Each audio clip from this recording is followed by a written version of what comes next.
days, great men today, they wrote GC from home. Not everybody in those days went to the four walls of the schools, of secondary schools. I'll mention names. One of the greatest lawyers this country has ever produced, that has the best university today, Afe Babalola, he did not get formal education in the four walls of the school. Afe Babalola.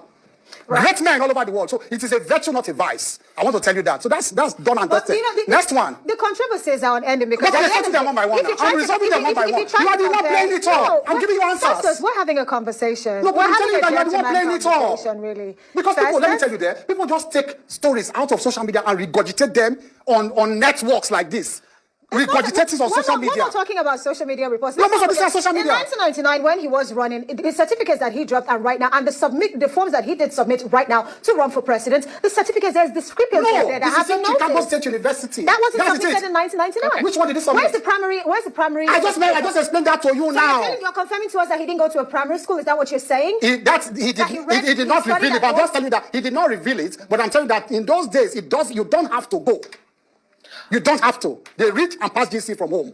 Great men do. And secondary school? Great men. Yeah, that's secondary school. That's GC now. Yeah. Yes, they pass it from home. Okay. Oh, they pass it from home? Yes, okay. Great men do.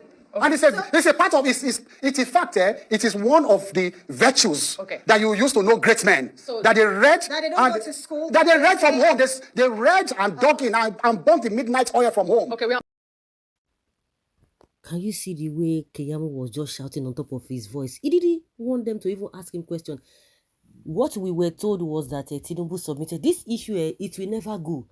See, something that is not right, no matter how you try to manipulate it, to adjust it, to do all manner of abracadabra, it will continue to be there.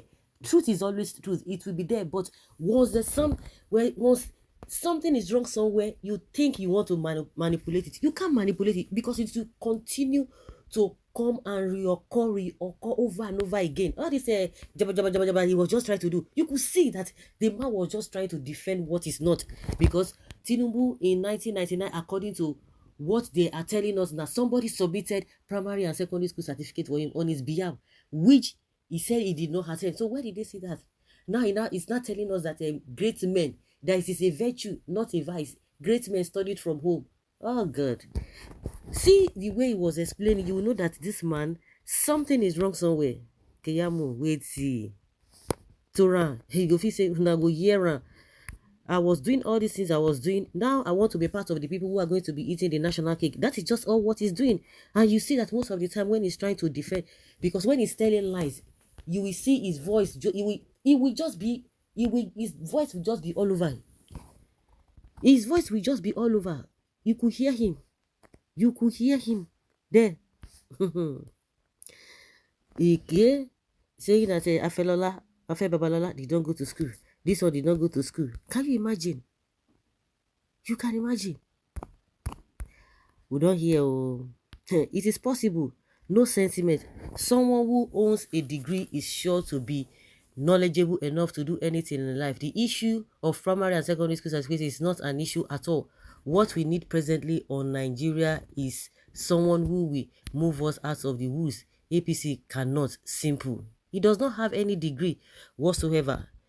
The first thing is to know principle inside out, because many more controversial questions will soon come up.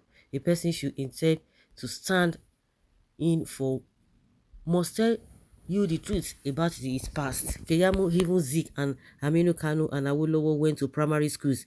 You are a great liar.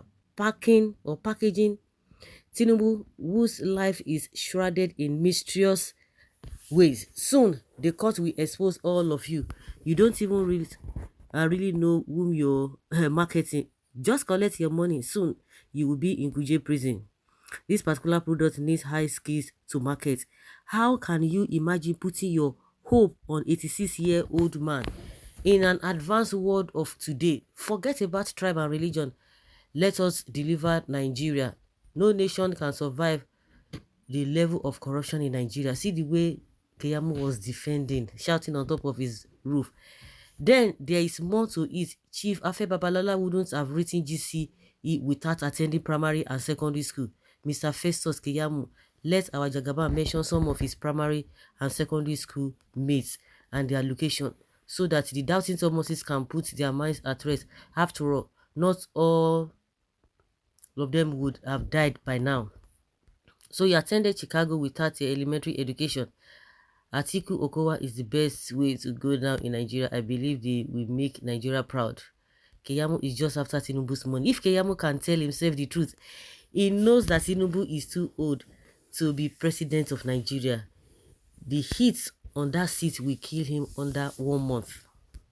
Keyamo, your education and qualifications are useless because you are not serious. This is a layman defense. He was just defending what is not. Hey, now wow. How can you imagine putting your hope on it, 6-year-old man? All these ones did not go to school. Keyamo, we hear you. We hear you. Be defending nonsense. Defending rubbish. Can you imagine? What is this? Miss Keyamo, I have known you to be a foolish man from our primary school days, but didn't know it has gotten to this level. I don't even know how you will be taking care of your children now that the foolishness has gone out of control. So you will be advising your children to enter university from kindergarten. It is unfortunate for people not to care about sacrificing and or damaging all their hard-earned honor and integrity on the altar of political exigencies, forgetting that political interests will come and go, and why they live forever with the needless damage and baggage they have done and hung themselves. Festus Keyamo, and still one of the brilliant mind this legal profession has produced without being partisan, has made it and will still make it big in the practice of its law profession. Why then selling this accomplishment cheap for a momentary and messy pot of porridge called politics?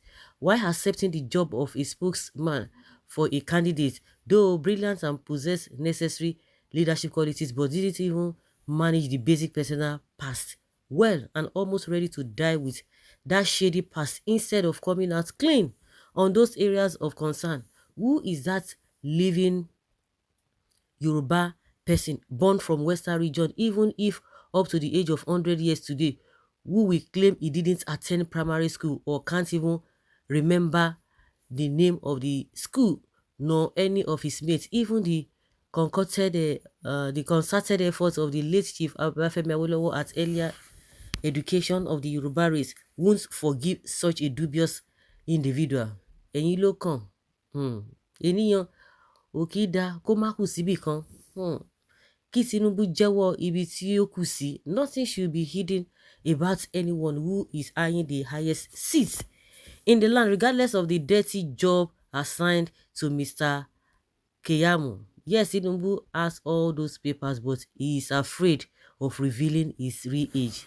Festus Keyamo was correct on this. So many brilliant minds who the baggages are too many. The baggages are too many. What are you talking about? What are you saying? Can you hear that? This is really, really ridiculous. Really, really ridiculous. This one, I wonder. See the way he's sweating on that place. You shall know the truth, and the truth will set you free.